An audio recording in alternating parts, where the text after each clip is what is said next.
নমস্কার, আবার একটি নতুন ভিডিওতে তোমাদের সকলকেই স্বাগত জানাচ্ছি।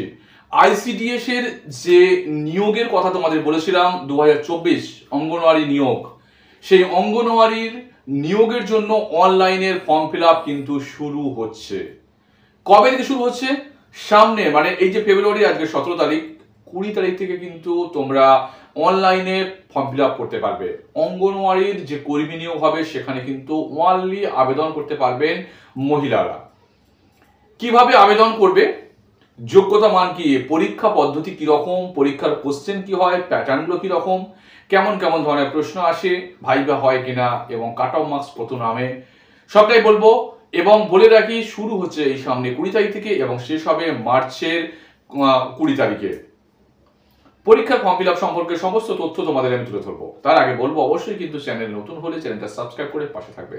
শুধুমাত্র অনলাইনে ফর্ম ফিল আপ নয়, পরীক্ষার গাইডলাইন কেমন কেমন ধরনের কোশ্চেন আছে সেইগুলো কিন্তু পরপর ভিডিও দিতে থাকবো। এই অঙ্গনওয়াড়ির যে কর্মী এবং সহায়িকা নিয়োগ হবে, হেল্পার নিয়োগ, সবটাই কিন্তু একদম গাইডলাইনের মতো করে তোমাদের সামনে তুলে ধরবো। যেমন আমি প্রাইমারি ইন্টারভিউর সময় ওদের পাশে দাঁড়িয়েছিলাম, তোমাদের পাশে সেইভাবে দাঁড়িয়ে তোমাদের কিন্তু প্রস্তুতও করাবো। আজকের ভিডিওটা স্কিপ না করে পুরোটাই লক্ষ্য করো। এবার ফোনের স্ক্রিনে দেখো। আচ্ছা, এবারে তোমরা লক্ষ্য করো, প্রথমে শুরু হচ্ছে অনলাইনের অ্যাপ্লিকেশনটা কবে থেকে শুরু হচ্ছে। দেখতে পাচ্ছ 20 তারিখ, 20/2/2024, এই মাসের 20 তারিখ থেকে আবেদন শুরু হচ্ছে। কটার সময়? 10টা AM, সকাল 10টা থেকে, এবং 20/3/2024 মার্চ মাসের 20 তারিখ পর্যন্ত বিকেল 5:30 পর্যন্ত তোমরা অনলাইনে আবেদন করতে পারবে। এরপরে বলা হয়েছে যে online successful submission of application candidate, যারা অ্যাপ্লিকেশন করলেন তারপরে প্রিন্ট অ্যাকনোলেজমেন্ট রিসিপ্ট, সঙ্গে সঙ্গে কিন্তু একটা অ্যাকনোলেজমেন্ট রিসিপ্ট যেটা বেরোবে ফর্ম ফিল আপের সঙ্গে সঙ্গে, সেটা কিন্তু আপনারা সঙ্গে নিয়ে নেবেন। এরপরে বলি এজের বিষয়টা বলি। আচ্ছা, এজটা কি আছে? এজটা বলা হয়েছে যে অবশ্যই তার মানে এজ লিমিটটা হতে হবে 18 থেকে 35 বছরের মধ্যে, এবং ক্যালকুলেশনটা হবে 1/1/2024, অর্থাৎ জানুয়ারির 1 তারিখ 24 সালের সেই অনুযায়ী যেন 18 থেকে 35 বছরের বয়সের মধ্যে যেন হয়ে থাকে। এবং এডুকেশনাল কোয়ালিফিকেশন কি বলা হয়েছে? বলা হয়েছে মিনিমাম এডুকেশনাল কোয়ালিফিকেশন হচ্ছে ক্লাস 12, অর্থাৎ তোমাদের কিন্তু এইচএস পাস অবশ্যই হতে হচ্ছে, এবং এইচএস পাসের সঙ্গে সঙ্গে কিন্তু তোমরা এইটা আবেদন করতে পারবে। তবে এজটা কিন্তু 18 থেকে 35 বছর করা হয়েছে। আচ্ছা, এরপরে তোমরা দেখো যে সিলেকশন প্রসেসটা কেমনভাবে হয়ে থাকে। দেখো কি বলা হয়েছে, candidates for the set post will be selected through a written examination followed by viva voce, অর্থাৎ এখানে কিন্তু তোমাদের রিটিন এক্সামিনেশন হবে এবং সঙ্গে কিন্তু ভাইভা নেওয়া হবে। এবং টোটাল মার্কস রিটিনে কত নম্বর থাকবে? মার্কস এবং ভাইভা মিলিয়ে থাকবে 100 নম্বর, অর্থাৎ 90 নম্বরের লিখিত পরীক্ষা এবং 10 নম্বর থাকবে ভাইভা। টোটাল হচ্ছে 100 নম্বরের এক্সামিনেশন থাকবে। আর কি বলছে, রিটিন এক্সামিনেশনে যদি তুমি পাস করে যাও তারপরে তোমরা কিন্তু এই ভাইভাতে উপস্থিত হবে। এবং এক্ষেত্রে একটা বিষয় বলেছে কি না, ক্যান্ডিডেটকে কিন্তু 30 নম্বর পেলেই 30 নম্বর to qualify to viva voce, অর্থাৎ কি না 30 পেলেই কিন্তু ভাইভাতে বসার সুযোগটা থাকবে। এবং এখানে ভাইভা হওয়ার জন্য যেটা ডাকা হবে, ইন্টারভিউয়ের জন্য ডাকা হবে 1:5 রেশিওতে, অর্থাৎ 5 জনকে ডাকবে এবং সেখান থেকে একজনকে কিন্তু নিয়োগ করা হবে।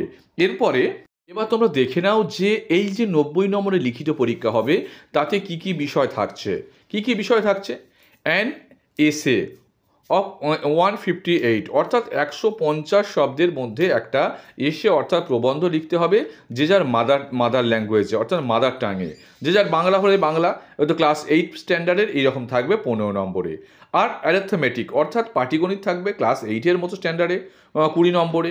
এরপরে nutrition, public health, status of woman, এইগুলো নিয়ে 15 নম্বরের। ইংলিশ ল্যাঙ্গুয়েজ এতে থাকছে 20 নম্বর, এবং জেনারেল নলেজে থাকছে 20 নম্বর। এ টোটাল মিলিয়ে 90, এবং ভাইভাতে থাকবে 10 নম্বর। এখানে কিন্তু 30 নম্বর তুলতে পারলেই কিন্তু ভাইভাতে ডাকবার সুযোগ থাকছে। এলিজিবল ক্রাইটেরিয়া আগেই বলে দিয়েছি, 18 থেকে 35 বছর বয়স, জেন্ডার কিন্তু এখানে ওনলি ফিমেলরাই অ্যাপ্লিকেশন করবে এবং মিনিমাম কোয়ালিফিকেশন 12+, মানে 12 ক্লাস পাস হলেই কিন্তু অ্যাপ্লিকেশন। তবে যারা গ্র্যাজুয়েট আছো তাদের জন্য কোনো অসুবিধা নেই, যারা গ্র্যাজুয়েশন করেছো তারাও কিন্তু এতে বসতে পারবে, অর্থাৎ এতে মিনিমাম কোয়ালিফিকেশন 12 এবং কলেজের স্টুডেন্টরাও কিন্তু বসতে পারবে।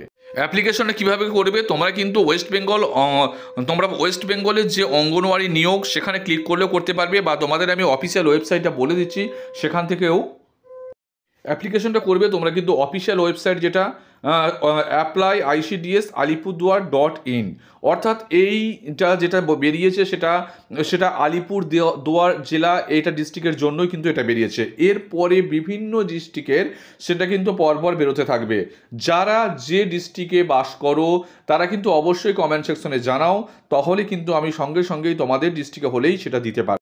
যারা আলিপুরদুয়ার জেলায় বসবাস করো তারা আলিপুরদুয়ারে এই যে অঙ্গনওয়াড়ি সহায়কের জন্য তাদের কিন্তু যে আবেদনের লিঙ্কটা অফিসিয়াল ওয়েবসাইটে ক্লিক করলেই কিন্তু তোমরা ওখানে ঢুকে যেতে পারবে। www.applyicds.alipurduar.in ঢুকলেই কিন্তু তোমরা এখানে অ্যাপ্লিকেশন করতে পারবে।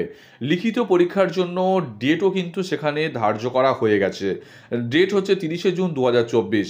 এর পরের জেলাগুলো আবেদন হলেই সঙ্গে সঙ্গে তোমাদের